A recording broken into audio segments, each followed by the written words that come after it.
the funnest in the human mind. I am here, the guy. Get ready to explore. Let's embark on this ride. Oh, money, less and mastery, where we break it all down. Oh, well, that just stopped on us. That was weird. It's all right. We will continue anyways. We will continue. It's one of those days. Anyways, it's the money mindset Mastery podcast. Thanks. That's right. You're the one that was like doing all the yawning before. Now I'm totally lost. Anyways, that's what it is, and I'm pretty sure I'm still Jim, your host of the podcast. And joining me today is my co-host Ryan Janot. Ryan, aside from being sleepy, how are you doing? I think my son's pretty stoked about this topic today about annuities, and because he keeps coming in and out of wanting to listen into us preparing for this topic. So it should be quite interesting. I guess he's already preparing for retirement at age 9. So does he even know what an annuity is? No, he doesn't. So he's good. He's in suspense. He's going to wait till after the recording and then listen to it. Yes, but he Awesome. wants to learn now. He's very intrigued, especially after our podcast about financial literacy with families and kids. So yeah. Awesome. Well, today we are going to be talking about a topic that actually was just an article in the Globe and Mail that I had read yesterday. So perfect timing. And the article is a fresh take on retirement income generating machine that almost no one likes. And I thought the timing was actually pretty good because our last episode we recorded, we talked about sequence of return risk. And just to kind of give a bit of an update, that really means that, when you decide to retire, and if you retire at the wrong time, meaning that the markets have taken a deep dive, then you potentially can run out of money if all you're doing is relying on the stock market within your retirement portfolio. So we thought this would be a great topic to discuss today. Generally speaking, annuities are very boring in terms of the product. And maybe that's why I'm so tired. Yeah, you read the episode outline. That was the problem. So if you can't fall asleep tonight, Ryan, read it again or listen to the episode. But yeah, I mean, it's a product that really hasn't been in vogue for a while. Recently, it did come back in vogue, and we'll talk about why. I guess I would personally say right off the bat, I'm not a total fan of annuities, and there's some reasons that we're going to get into later on today as to why I'm not, but they are a great product for a certain individual looking for a certain level of guarantee. I'm more of a fan of a hybrid annuity contract that we offer that gives you more flexibility, but we're going to be talking today about traditional annuities. I'm just going to add, again, as we've always said, this is about education, and that not everything is for everybody, and that depending on your situation, that's when we would introduce something like annuities versus a hybrid, or layer them in perhaps. And that's what we've always talked, is looking for different sources of income, especially in retirement. And as we walk through this, I'm sure I'm going to learn a lot through this, because I don't handle a lot of annuities, and as you just said, it's not typically something that comes up too often, but I know with the changing tide of interest rates and things like that, that's definitely something that has obviously sparked a conversation again for people to revisit potentially an old strategy that was used for many. So, yeah. Yeah. So before we get into the nitty gritty of annuities, their positives and negatives, what is an annuity? It's basically you're giving up a bunch of money. So let's say you had $500,000 as an example. You'd be giving it to the life insurance company, and only insurance companies can offer annuities here in Canada. Mm-hmm. And in turn, they're going to give you a guaranteed level of income. You can structure them for a specific period of time. Most people do it until death, because that gives you the maximum amount of potential income. But that's really what an annuity is think of it as your own defined benefit pension plan. they're the same, right? You've made all these contributions, and they're going to pay out until you pass away. There might be a survivor benefit, but then after that, there's nothing that gets paid out, right? Yeah. Yeah. So let's talk about the current declining returns and retirement income challenges. The last 2 years, I would say, um, retirees were taking advantage of the fact that we did have an increase in interest rate environment, right? And as a result, a lot of money was going into GICs. Yeah. So if we kind of simplify it, if you had $1 million in a GIC and you were looking for income, you're probably getting about 5%. And that would give you about a $50,000 a year income, taxable income, if it's outside of a TFSA or an RSP. And today we're just going to talk about outside of TFSA and RSP. And the problem with that is the people who locked in a year, 2 years ago at 5%, in their mind, they were planning or anticipating that when they renew their GICs, that they're probably going to get the same rate. And the chances are they're not. We're going to be going back down to the good old 2.5, maybe 3%. Yeah. Right. So right now, annuities, there's a really good opportunity for people who are looking for a guaranteed level of income, because when you buy an annuity, again, as I mentioned, most people structure them that it's for the life of the contract. Meaning, if you are getting a 5 or 5% interest rate in your annuity, it's not for 5 years. It's until you pass away. It could theoretically be 25, 30 years. Yeah. Right. Anything you want to add to that? Again, it just adds an alternative, like a safe, for those who don't like taking a lot of risk. It's safe, it's comfortable. When the market's going up and down, you don't have to necessarily worried about that. Again, you're getting secure, knowing that every week or every month you're getting X amount of dollars, and that's going to be layered into whatever else potentially that you have going on. So, yeah. So. Yeah, and the challenge is it's hard to plan, specifically when you're in a GIC, because we don't know what those renewal rates are going to be. Yeah. Right. But a lot of people have been relying on GICs because of the security factor. They feel safe because they're not risking their capital. Right. So the annuity, as we talked about, has been really a forgotten income tool up until recently. Since we've had the increase in rates, and they're still reasonable right now as well. So, as I mentioned, in terms of what is a life annuity, it's literally, I'm just going to read it here. It's a simple insurance contract that trades a lump sum for a guaranteed stream of income for life. So it is like buying your own pension plan. Yeah. Now, the reason why, well, maybe you can go through some of the reasons why, Ryan, that annuities have been overlooked over the years. Well, I think, okay, I don't think, but I know that often people worry about if you die young, right? And losing that control or losing the money that you put in. Again, just like any pension, for anybody who has a pension, potentially has young children or not, how that's passed on generationally, it often will stop.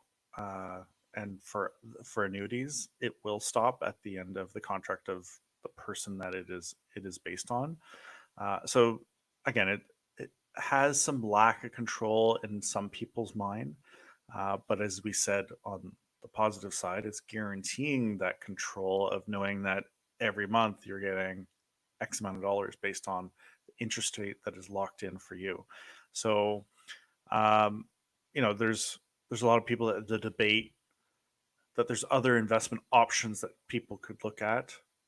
Again, we talk about kind of a hybrid option. We talk about life insurance strategies within retirement that can help through that. So, it's a discussion that you're going to have with your advisor in depth. That is, how do I layer my retirement, and how do I take away maybe some of the skepticism that's happening when it comes to annuities, or potentially introducing a hybrid version of that. So, yeah. Yeah, so I guess it's safe to say, for an individual who perhaps doesn't really care about legacy planning, They don't really have a next generation they want to leave money to. Mhm. They just want to maximize a guaranteed level of income for the rest of their life. Mhm. Annuity is, in many cases, a no-brainer. For couples, again, there's different philosophies with people, and this is a question I always ask when I'm planning with a client: is do you want to spend every dollar by the time that you pass away, or are you looking to have as much available for children, grandchildren, next generation, right? Yeah. So for the ones who say, I don't care if I leave a dollar, again, annuity might be a good option.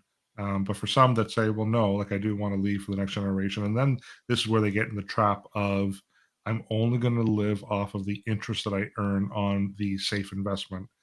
And now they're not really enjoying retirement because they're taking a minimum amount that's available to them just so they can pass on those funds to the next generation so they can enjoy it. Right. And there are strategies where we can kind of make the cake and eat it too for our clients. One of the strategies, and I'm not going to get too technical and in detail, but if you're curious about it, reach out to us and we'll definitely go through the concept with you. But it's referred to as a back to back annuity. So, a back to back, just to simplify it, is let's say you had $500,000 that you wanted to leave the next generation, but you needed to generate income from that $500,000. What you would do is you would buy a life annuity with $500,000 and you would draw your income that's guaranteed. But you would also buy an insurance policy that had a death benefit of $500,000. Or at the very least, if you did permanent insurance, you can start off with, let's say, $300,000 death benefit, and then structure it in such a way that every year there's a dividend that buys additional coverage, right? So over a period of time, it'll eventually get up to that $500,000. So what it allows you to do, it allows you to spend that $500,000 in a guaranteed annuity, but knowing that if you pass away, that money will get replaced and paid out to your children, grandchildren, whichever beneficiary you choose. Um, Ryan, is that a strategy that you've ever heard of before? Uh, Only from you, really. Yeah. And again, I think that's especially one of those things that I've learned coming to TVH Financial is that there's so many more strategies than just simply accepting your pension or accepting your RSPs, and that's it, right? And whether it's accepting your pension and that it, there's nothing to pass on to family or not a lot, or that it's RSPs and it's being taxed more than anybody ever realizes.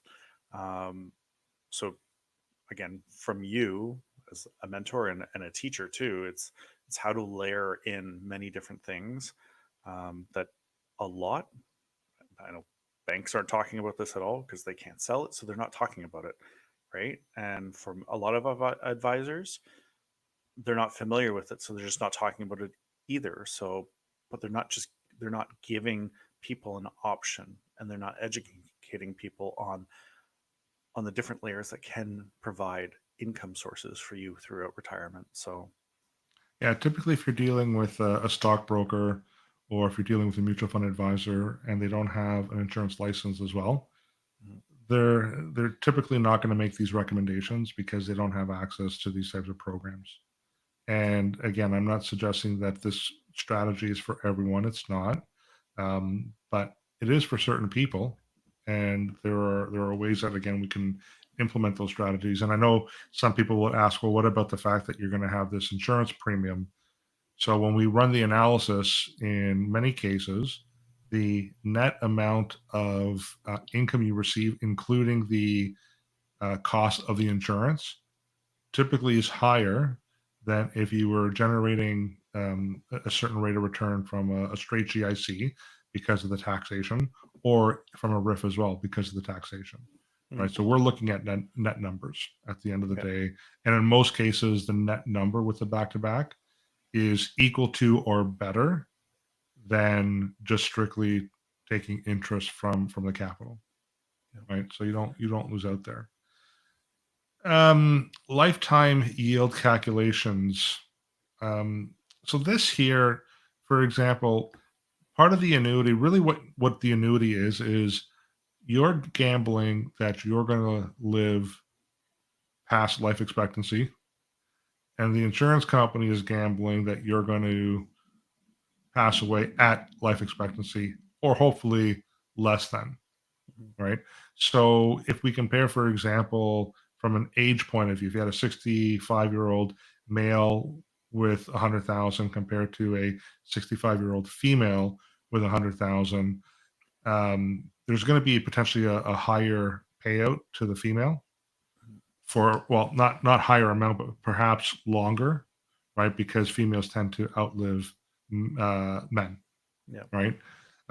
So that's part of it as well. So we would also look at, depending on the situation, we would look at age and we'd look at gender to determine what's going to give the maximum amount of payout. The other thing that we can talk about too is there is no medical underwriting.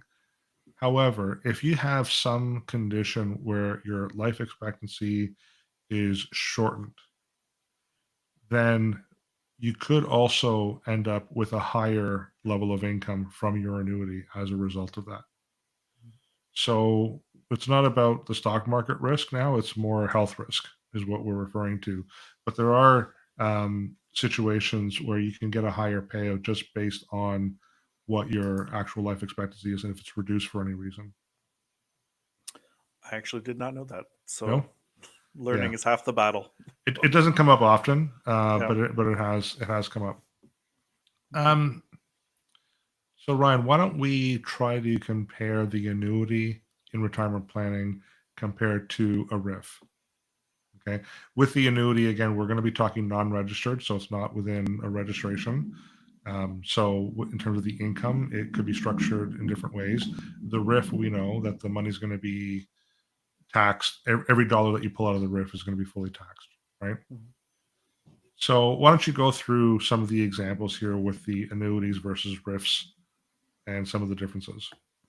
So RIFs, registered retirement income funds, are taxed heavily upon death, sometimes taking more than 50% of the assets. So again, it's often something that many clients, when we work through PlanWorth and we show them what the tax bill at the end, because the government always loves their money at the very end, making sure that that's not a shock to them. And I don't think I've ever run into a situation where somebody is not super shocked by how much is going to the government instead of passing on to next generation, or perhaps maybe you're leaving a legacy for a charity.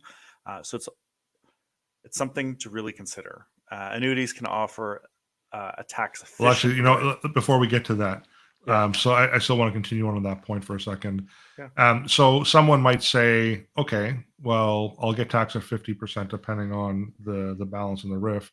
That's Yeah. still better than nothing from an annuity, right? Because if you put in the annuity and you pass away and nothing gets paid out on a life annuity, Mhm. some of them you can structure again where they pay out a certain amount over a period of time. So it might be like a 10 guarantee period, meaning that if you are receiving the income or you pass away before the first 10 years, Mhm. that there's a payout. But Yeah. let's assume that none of those frills are in there because again we want to maximize the level of income. A back-to-back would help you in this situation because yes, you would give up the capital from the annuity, the life insurance would pay out, and the life insurance pays out tax-free. So that would be a tax-free benefit. So that would end up being better than the RIF situation from a tax point of view. Mhm. And well, again, planning for retirement, maybe you don't have enough, or that you're just not very good with money, right? When it comes to a RIF, the government is the one controlling the mins and max of what you can pull out every year. When it comes to annuity, you know what you're going to get. You're going to say something. No, I was just going to say there is no minimum or maximum. It's just this is what it is. We Yep. can build in some kind of inflation protector. Yep. So that's also sometimes an option with some annuity contracts. Yep. But yeah, it's basically like the pension. This is what you're getting. That's what you're getting. And for a lot of people, that peace of mind is what makes them sleep at night, right? knowing that they're going to have it no matter whether they live to age 75 or they live to age 101, right? And who knows? I guess the last that I saw was age expectancy is 85, 86 for women and 82, 83 for men. So we are living longer. In 20 years' time, who knows? With the AI technology, we're going to be living even longer. So The gap yeah, is narrowing for sure between males and females. absolutely, and it's narrowed quite quite a lot over the last like 10 years. Really, it was around 5 to 6 years difference between the two, and now we're within about 2 years range. So I guess as males, we're eating healthier potentially. I don't know. So Probably cleaner beer. yeah. Alrighty. Well, we talked a little bit about the annuities can offer a tax efficient way to draw down from retirement. So again, the difference between the income you receive from the annuity as opposed to what you receive from a RIF. The RIF, you're paying tax on every single dollar that you receive. With an annuity, you have two options. You can do what's called a non-prescribed annuity. And then with a non-prescribed annuity, think of it as almost like a mortgage, where in a mortgage, you're the first half of the payments of the amortization period is more interest, and then you're starting to pay down the capital. When it comes to a non-prescribed annuity, in the first half of the contract, most of what you're earning is coming from interest. So earlier years, a lot more tax. And the problem with that is then you might have issues with OAS clawback and whatever else. Or what you can do is what's called a prescribed annuity. So a prescribed annuity, basically what they're doing is they're leveling off the interest income over the life of the contract. So with the prescribed annuity, every single year, now there's tax planning. Now you know exactly how much of your payment is taxable income and how much of it is treated as return of capital, you getting your own money back, right? So you might, for example, be generating $30,000 a year from a RIF. That full $30,000 is taxable. So you might end up, depending on your tax bracket, with a net of $20,000. In a prescribed annuity, you might receive the same $30,000 of income. However, 5,000 of that might be considered interest income, which means at the same tax bracket, then about a third of it would be taxable, and you'd net out that much more. Right. So I think what tends to happen, Ryan, and you see this, and I see this all the time, when we start looking at the numbers before tax, people were like, well, that looks better than that one over here, right? Because that's a higher number than that one over there. But then when we actually apply tax in the equation, we're like, whoa, I didn't realize that one that I thought was giving me more, I'm going to actually end up with less because I haven't taken tax into consideration. Yeah. So now we can use the annuity to actually plan your income tax every single year. And if you're generating $30,000 a year of income from your annuity, only 5,000 of it is interest income. Chances are we're not eating away into your old age security as well. There's no clawback. Yeah. Depending on your tax situation. And right? Again, speaking of tax, to remind people, we do not know or we cannot project what the tax rate is going to be in the future. So there's some uncertainty when it comes to that. And I guess that would be kind of a benefit of annuity too, is that you don't have to worry about that uncertainty. It's all written in the contract and it's there for you, that you're having this guaranteed income.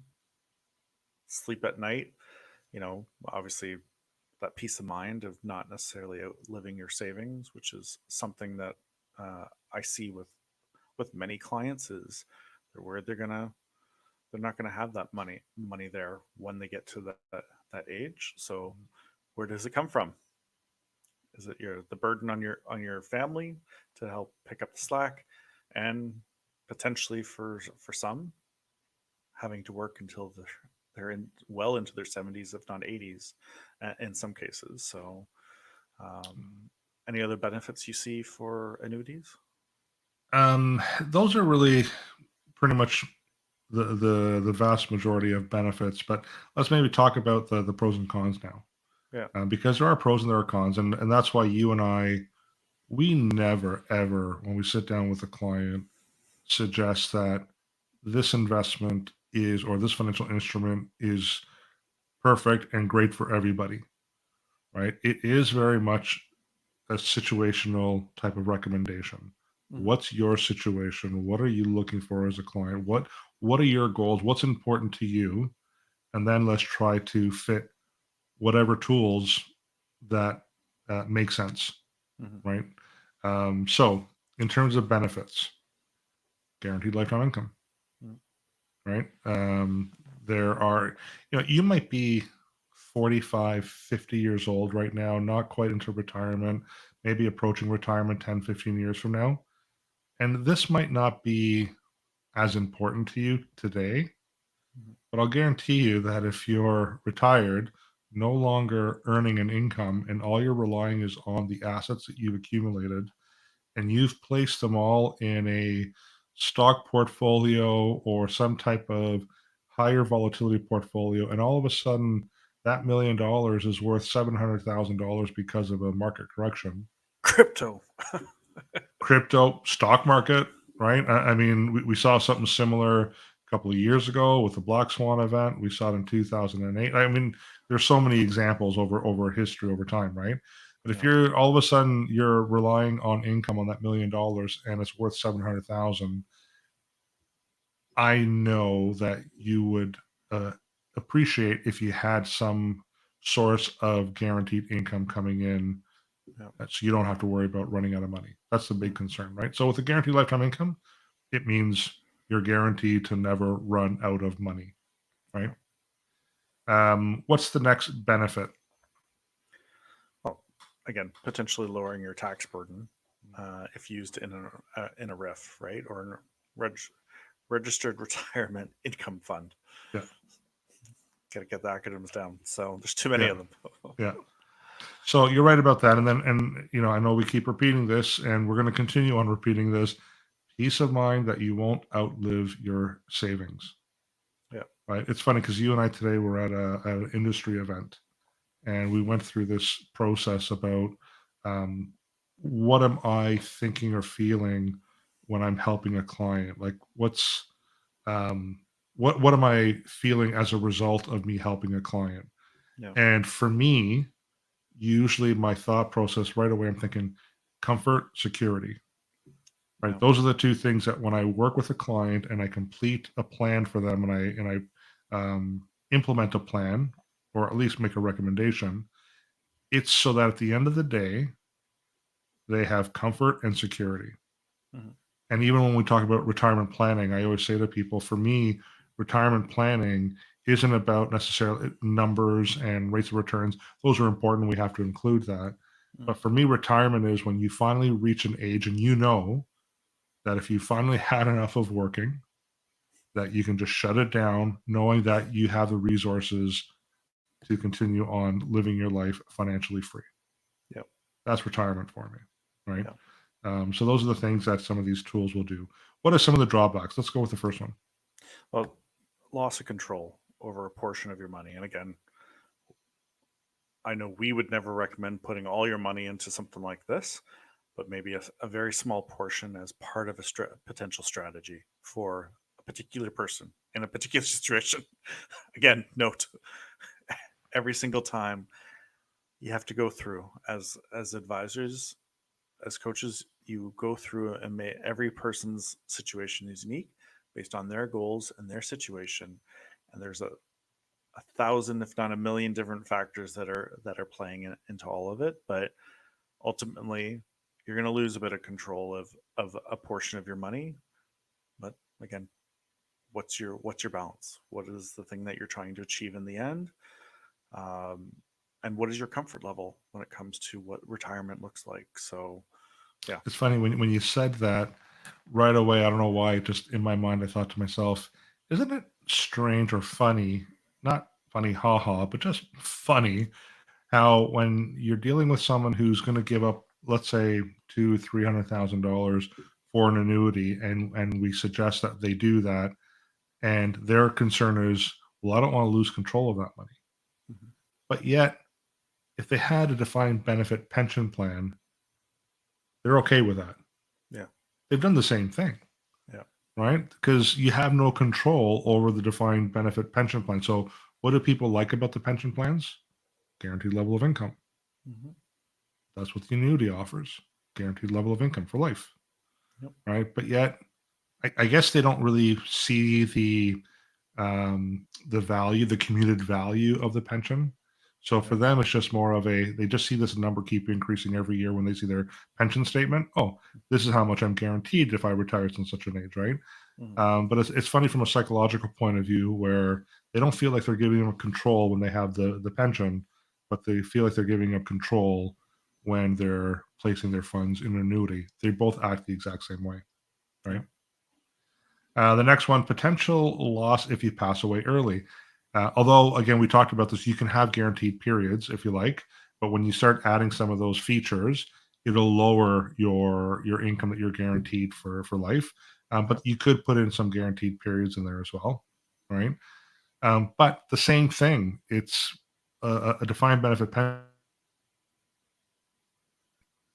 You may not have a guaranteed period in there if you're not married, Mhm. right?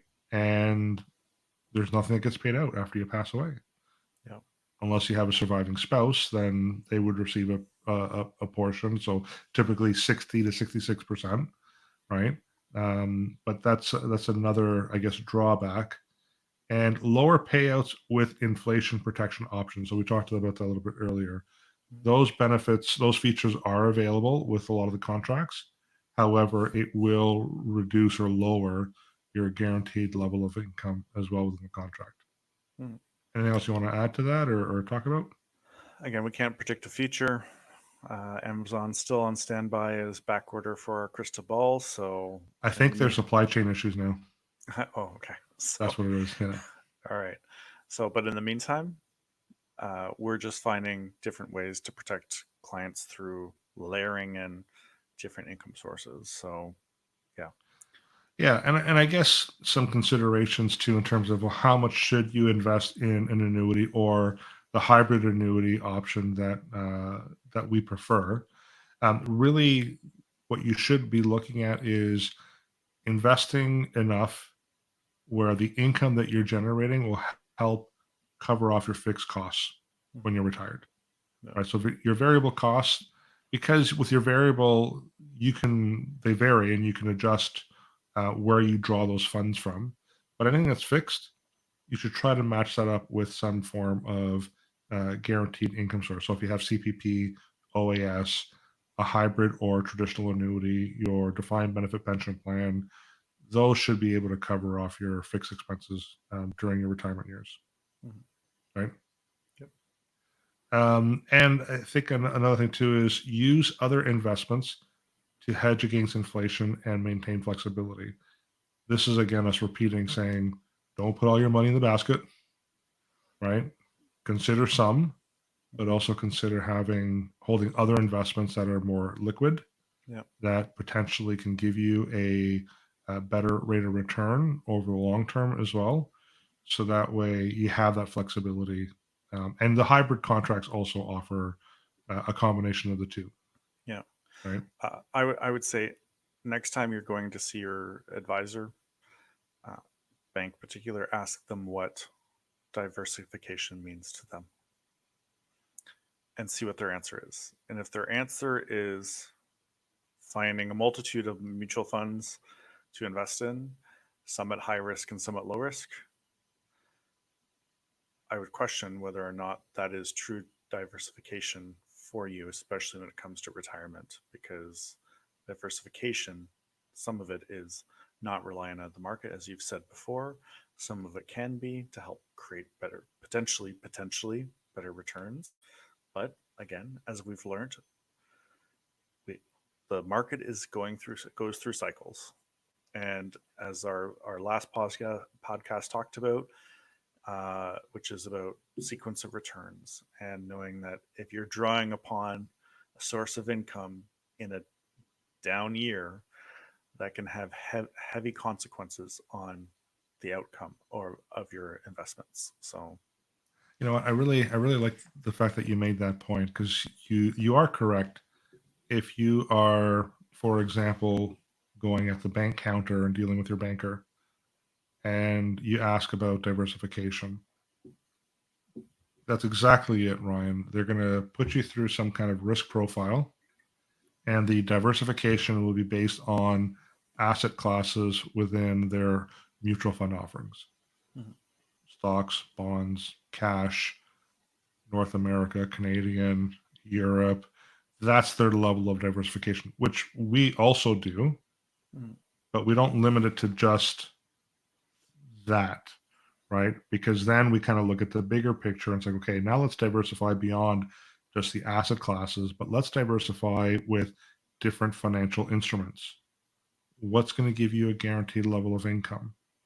What can we place you in that isn't impacted by the stock market, that you're not dealing with fluctuation, Yeah. right? So it's definitely, and some people hate that I use this word, but it is a holistic way of us diversifying, because it's not just stocks and bonds, North America and Europe.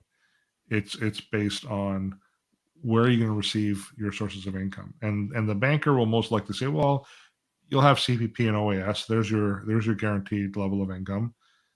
Let's focus on the mutual fund portfolio, Mhm. right?